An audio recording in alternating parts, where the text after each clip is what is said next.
Hello বন্ধুরা, জ্ঞানজ্যোতি coaching সেন্টারের পক্ষ থেকে তোমাদের সকলকে জানাই আরও একবার স্বাগত। আজকের ক্লাসে তোমাদের সঙ্গে যে বিষয়টি নিয়ে আলোচনা করব সেটা হলো গ্রিসে এথেন্সের সমাজ ব্যবস্থা কেমন ছিল। এই বিষয়টা নিয়ে কিন্তু আজকের এই ক্লাসের মাধ্যমে তোমাদের সঙ্গে আলোচনা করব, ঠিক আছে? আচ্ছা, তবে আজকের ক্লাসটি শুরু করার আগে তোমাদেরকে একটা ছোট্ট ইনফরমেশন দিয়ে রাখি। দেখো, তোমরা যারা ভাবছো এই সেমিস্টারে আমাদের সঙ্গে অনলাইনে যুক্ত হবে, তারা কর্নারে দুটো নাম্বার দেখতে পাচ্ছ, 7076398606 এবং 6295916282। এই নাম্বার দুটি হলো আমাদের জ্ঞানজ্যোতি কোচিং সেন্টারের অফিসিয়াল হেল্পলাইন নাম্বার। তোমরা যারা ভাবছো আমাদের সঙ্গে অনলাইনে যুক্ত হবে, নাম্বার দুটির মধ্যে কিন্তু যে কোনো একটি নাম্বারে যোগাযোগ করে আমাদের সঙ্গে যুক্ত হয়ে যেতে পারো। আচ্ছা, এবারে তোমাদের একটু কোর্স ফিটা সম্পর্কে বলি।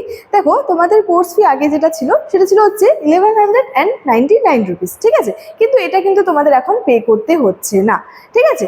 মাত্র 99 রুপিস রেজিস্ট্রেশন ফি এর বিনিময়ে তোমরা কিন্তু তোমাদের পুরো কোর্সটা কিন্তু পেয়ে যাচ্ছ। আচ্ছা, এই যে অফারটা রাখা হয়েছে, এই অফারটা কিন্তু প্রথম 100 জন স্টুডেন্টসের জন্য কিন্তু রাখা হয়েছে। অর্থাৎ সেকেন্ড সেমিস্টারের প্রথম 100 জন, ফোর্থ সেমিস্টারের প্রথম 100 জন এবং সিক্স সেমিস্টারের প্রথম 100 জন স্টুডেন্টসের জন্য কিন্তু এই 99 রুপিস রেজিস্ট্রেশন ফি এর বিনিময়ে তোমাদের পুরো কোর্সটা তোমরা পেয়ে যাচ্ছ। এই অফারটা কিন্তু রাখা হয়েছে, ঠিক আছে? তো চলো, এই ছিল ইনফরমেশনের বিষয়। এবার সরাসরি আলোচনার বিষয় শুরু করছি। দেখো, প্রথমেই কি বলেছি, আজকের ক্লাসে আলোচনা করব গ্রিসে এথেন্সের সমাজ ব্যবস্থা কেমন ধরনের ছিল বা সমাজ ব্যবস্থা সম্পর্কে আজকের ক্লাসে আলোচনা করব। এক্ষেত্রে প্রথমে কি বলা যায়, দেখো, আধুনিক রাষ্ট্র দর্শনের ইতিহাসে প্রাচীন গ্রিসের সামাজিক ও রাজনৈতিক অবস্থা সবিশেষ গুরুত্বপূর্ণ।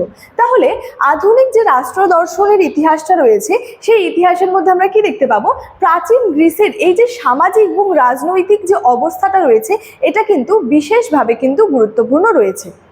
বর্তমান সমাজ ও সভ্যতার উৎপত্তি, ভিত্তি, বিকাশ, এই সমস্ত বিষয় সম্পর্কে জানতে হলে কি হচ্ছে, প্রাচীন গ্রিসের রাজনৈতিক ও সামাজিক ঐতিহ্য সম্পর্কে সঠিকভাবে জানা প্রয়োজন। অর্থাৎ বর্তমান সময়ের সমাজ, সভ্যতার উৎপত্তি, এছাড়াও ভিত্তি, বিকাশ, এই সমস্ত বিষয়গুলো জানতে হলে কি করতে হবে আমাদের, যে প্রাচীন গ্রিসের যে রাজনৈতিক এবং সামাজিক ঐতিহ্যটা রয়েছে, সেই জিনিসটা কিন্তু সঠিকভাবে জানা কিন্তু খুবই প্রয়োজন।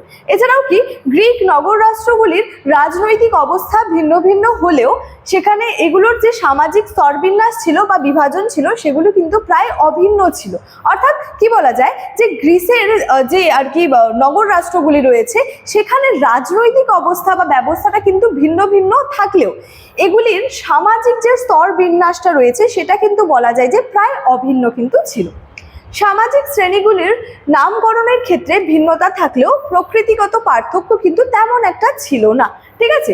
আচ্ছা, এবার দেখো, এই যে এখানে বলছে গ্রিসে এথেন্সের সেই সমাজ ব্যবস্থাটা সম্পর্কে কি বলছে, এথেন্সের সমাজ ব্যবস্থা 3টি শ্রেণীতে বিভক্ত ছিল এবং সেই 3টি শ্রেণী কি ছিল সেটা নিয়ে তো আলোচনা করছি। তার সাথে সাথে কি বলেছে, দেখো, এই 3টি শ্রেণী বা এই 3টি রাজনৈতিক এবং আইনগতভাবে কিন্তু সম্পূর্ণ স্বতন্ত্র ছিল। অর্থাৎ এই যে বললাম যে এথেন্সের সমাজ ব্যবস্থা 3টি শ্রেণীতে বিভক্ত ছিল, তো এই 3টি যে শ্রেণী ছিল, এই 3টি শ্রেণী কি ছিল, যে রাজনৈতিক এবং আইনগতভাবে কি সম্পূর্ণ স্বতন্ত্র ছিল, ঠিক আছে?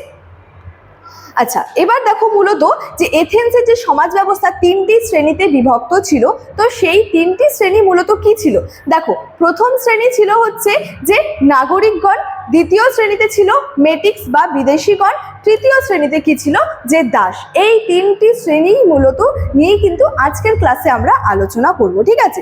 প্রথম শ্রেণী কি ছিল, দেখো, প্রথম শ্রেণী হচ্ছে যে নাগরিকগণ। অর্থাৎ আমরা কি দেখতে পাবো, এথেন্সের এই যে সমাজ ব্যবস্থা রয়েছে, সর্বোচ্চ স্তরে কারা অবস্থান করছে, এই নাগরিকগণরা, যারা কি নগরের আর কি যে সদস্য হওয়ার এই যে নাগরিকগণরা রয়েছেন, এদের সম্পর্কে আমরা প্রথমত যে বিষয়টা জানবো সেটা হচ্ছে যে যারা নগরের আর কি সদস্য হওয়ার এবং নগরের রাজনীতিতে যারা কি সক্রিয়ভাবে অংশগ্রহণ করতে পারতো। অর্থাৎ প্রথম শ্রেণী কি রয়েছে, নাগরিকগণ। নাগরিকগণরা মধ্যে কি বলা হচ্ছে, যারা কি করতে পারতো, নগরের সদস্য হতে পারতো এবং কি যে নগরের রাজনীতিতে যারা কি সক্রিয়ভাবে কিন্তু অংশগ্রহণ করতে পারতো। এবং এখানে বলছে, দেখো, নাগরিক হওয়ার সুযোগ তারা কিন্তু জন্মসূত্রেই লাভ লাভ করতো। এই যে নাগরিকগণরা যারা ছিল তারা কিন্তু এই যে নাগরিক হওয়ার যে সুযোগটা সেটা কিন্তু কি জন্মসূত্র থেকেই কিন্তু লাভ করে থাকতো। এছাড়াও কি, কারণ তাদের পিতামাতা যে নগরের নাগরিক, সন্তানরাও কিন্তু বা সন্তানগণও কিন্তু সেই নগরের নাগরিক বলেই কিন্তু গণ্য হতো। এছাড়াও কি, নাগরিকতার অর্থ কি বলছে এখানে, নগরের সদস্যপদ লাভ। অর্থাৎ নাগরিকতার অর্থ কি বলেছে এখানে, নাগরিকতার অর্থটা হলো যে নগরের যে সদস্যপদ লাভ করা, এটাকেই বলা হচ্ছে নাগরিকতার অর্থ। ঠিক আছে, বলছে নগরের সদস্যপদ লাভের ন্যূনতম কাজ হলো শহরের যে সভায় উপস্থিত থাকা।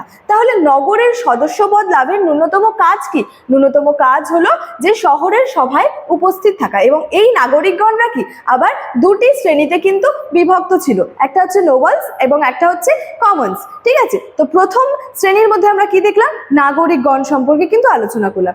দ্বিতীয় শ্রেণীভুক্ত কারা রয়েছে, মেটিক্স বা যাদেরকে বিদেশিগণ কিন্তু বলা হয়ে থাকে। প্রাচীন গ্রিসের সমাজ ব্যবস্থায় দ্বিতীয় স্তরে রয়েছে মেটিক্স বা বিদেশিগণ। তাহলে এই যে প্রাচীন যে গ্রিস ছিল সেই গ্রিসের সমাজ ব্যবস্থায় প্রথম স্তরে কাদের আমরা স্থান লক্ষ্য করতে পারছি, নাগরিকগণের। দ্বিতীয় স্তরে আমরা কি দেখবো, মেটিক্স বা বিদেশিগণ। এরা কি দাসদের ওপরের স্তরে ছিল। তাহলে 3 নম্বর শ্রেণীতে কারা ছিল বা 3 নম্বর স্তরে কারা ছিল, দাসরা কিন্তু ছিল। তাহলে 2 নম্বর স্তরে ছিল বা দ্বিতীয় স্তরে ছিল কিন্তু এই বিদেশিগণ বা মেটিক্স। এথেন্সের মতো বাণিজ্য প্রধান নগরে তাদের কিন্তু সংখ্যা ছিল অত্যন্ত বেশি। দাসদের মতো বিদেশিদেরও কিন্তু নগরের ও যে রাজনৈতিক কাজে অংশগ্রহণের কোনো কিন্তু যে সুযোগ সেটা কিন্তু ছিল না। অর্থাৎ দাসদের কি যেমন কি ছিল যে নগরের রাজনৈতিক কোনো কাজে অংশগ্রহণের কোনো সুযোগ ছিল না, ঠিক তেমনই একইভাবে এই যে মেটিক্স বা বিদেশিদেরও কিন্তু সেখানে তেমন একটা খুব সুযোগ সুবিধা ছিল না। তবে তারা কিন্তু অর্থনৈতিক এবং সামাজিক অধিকারটা কিন্তু ভোগ করতো। তাহলে দেখো প্রথম আগের লাইনে কি বললাম, যে দাসদের মতো এই যে বিদেশিগণরা ছিল তাদেরও কিন্তু নগরের কোনো রাজনৈতিক কাজে কিন্তু অংশগ্রহণের সুযোগটা ছিল না। কিন্তু এই মেটিক্স বা বিদেশিদের কি ছিল, যে অর্থনৈতিক ও সামাজিক অধিকারটা তারা কিন্তু ভোগ করতে পারতো, এই সুযোগটা কিন্তু তাদের আর কি ছিল। আচ্ছা, 3 নম্বর শ্রেণীতে আমরা আলোচনা করব যে দাস সম্পর্কে। বলেছে দেখো, সমাজের সর্বনিম্ন স্তর ছিল বা স্তরে ছিল এই দাসগণ, অর্থাৎ তৃতীয় শ্রেণীর মধ্যে ছিল বা সমাজের সর্বনিম্ন শ্রেণীর মধ্যে ছিল এই দাসগণ। কি বলছে, এই দাসদের সংখ্যা ছিল প্রায় 1/3। দাস প্রথা প্রাচীন গ্রিসে সর্বজনীন প্রতিষ্ঠানে পরিণত হয়েছিল। দাস প্রথা সমাজের কোনো প্রকার সামাজিক বা যে রাজনৈতিক অধিকার কিন্তু ভোগ করতে পারতো না, বা দাসগণ যেটা আর কি রয়েছে তারা কি করতো, সমাজের কিন্তু কোনো রকমের কোনো প্রকার সামাজিক রাজনৈতিক এই সমস্ত অধিকারগুলি কি ভোগ করতে কিন্তু পারতো না। এই যে দাস প্রথা রয়েছে বা দাসত্ব রয়েছে, এই দাসত্বের কিন্তু বিভিন্ন উৎস রয়েছে। অর্থাৎ কিভাবে তারা দাসে পরিণত হচ্ছে, বিভিন্ন কারণের জন্য কিন্তু দাসে তারা পরিণত হচ্ছে। যুদ্ধবন্দী থেকে দাসে পরিণত হচ্ছে, জন্মসূত্র থেকে দাসে পরিণত হচ্ছে, শাস্তিদানের মাধ্যমে দাসে পরিণত হচ্ছে। এই যে বিভিন্ন যে দাসে তারা যে পরিণত হচ্ছে, এই দাসত্বের কিন্তু বিভিন্ন উৎস রয়েছে। বিভিন্ন বলতে বিভিন্ন, যেমন শাস্তিদানের মাধ্যমে, জন্মসূত্র থেকে, কেউ নিজেকে বিক্রি করে অর্থাৎ আত্মবিক্রয় করে, বা যুদ্ধবন্দী। এই যে গ্রিস রয়েছে, প্রাচীন গ্রিস, সেক্ষেত্রে আমরা কি দেখবো, বেশিরভাগ ক্ষেত্রেই কিন্তু যুদ্ধবন্দী ব্যক্তিরা কি হচ্ছে, দাস বা কৃতদাসে কিন্তু পরিণত হচ্ছে। এছাড়াও আমরা কি দেখবো, দেখো যে সামাজিক ও রাজনৈতিক বৈষম্য দূরীকরণের ক্ষেত্রে এথেন্সের জনগণ কোনো প্রকার কিন্তু প্রচেষ্টা চালায়নি, বরং কি করেছে, সামাজিক ভারসাম্য রক্ষা করার জন্য তারা দাস প্রথাকে কিন্তু অপরিহার্য বলে আর কি মনে করতো। এই 3টি ছিল কিন্তু মানে সেই গ্রিসে এথেন্সের সমাজ ব্যবস্থার মধ্যে আমরা কি দেখতে পাবো, 3টি শ্রেণীর অস্তিত্বের কথা লক্ষ্য করতে পারবো। প্রথম শ্রেণী ছিল হচ্ছে যে নাগরিকগণ, দ্বিতীয় শ্রেণীতে রয়েছে যে মেটিক্স বা বিদেশিগণ, এবং তৃতীয় শ্রেণীতে রয়েছে এই দাস। ঠিক আছে, তো পরিশেষে আমরা কি বলতে পারি, যে প্রাচীন গ্রিসের দুটি নগর রাষ্ট্রের মধ্যে এথেন্সের সমাজ ব্যবস্থা ছিল মূলত দাস নির্ভর। তাহলে এথেন্সের সমাজ ব্যবস্থাটা কি ছিল, মূলত দাস নির্ভর কিন্তু ছিল, অর্থাৎ দাসদের ওপর নির্ভর ছিল। অভিজাত শ্রেণীর লোকেরা তাদের দৈনন্দিন জীবনের অতিমাত্রায় কি করত, দাস নির্ভর করত। অর্থাৎ অভিজাত শ্রেণীর লোকেরা কি করত, দাসেদের নিয়োগ করত এবং তাদেরকে নিয়োগ করে কিন্তু তাদেরকে দিয়ে বিভিন্ন কাজকর্ম করাতো, তাদেরকে দিয়ে গৃহের বিভিন্ন কাজকর্ম করাতো, তাদেরকে বিভিন্ন জায়গায় কাজের ক্ষেত্রে নিয়োগ করত। ঠিক আছে, তো মূলত কি, তাদের প্রয়োজনীয় সকল কাজ দাসদের মাধ্যমে কিন্তু সম্পাদিত হতো। মূলত দাস ব্যবস্থা ছিল সর্বজনীন ও সমাজ ব্যবস্থার অবিচ্ছেদ্য অংশ। যার বেশি সংখ্যক দাস ছিল সে সমাজে কিন্তু বেশি সম্মানিত বলে কিন্তু বিবেচিত হতো। অর্থাৎ যার কাছে যত বেশি দাস রয়েছে সে কিন্তু কি হতো, সমাজে সবচেয়ে সম্মানিত বলে কিন্তু বিবেচিত হতো। তাহলে দেখো এই যে গ্রিসে এথেন্সের সমাজ ব্যবস্থাটা কেমন ধরনের ছিল সেটা নিয়ে মূলত আজকে আমার আলোচনা এতটাই ছিল, যে সমাজ মূলত 3টি শ্রেণীতে বিভক্ত ছিল: নাগরিকগণ, মেটিক বা বিদেশিগণ এবং হচ্ছে দাস। ঠিক আছে, তো আজকের ক্লাস এতটাই। দেখা হচ্ছে পরবর্তী ক্লাসে একটি নতুন টপিকের সাথে। Thank you so much, thanks for watching.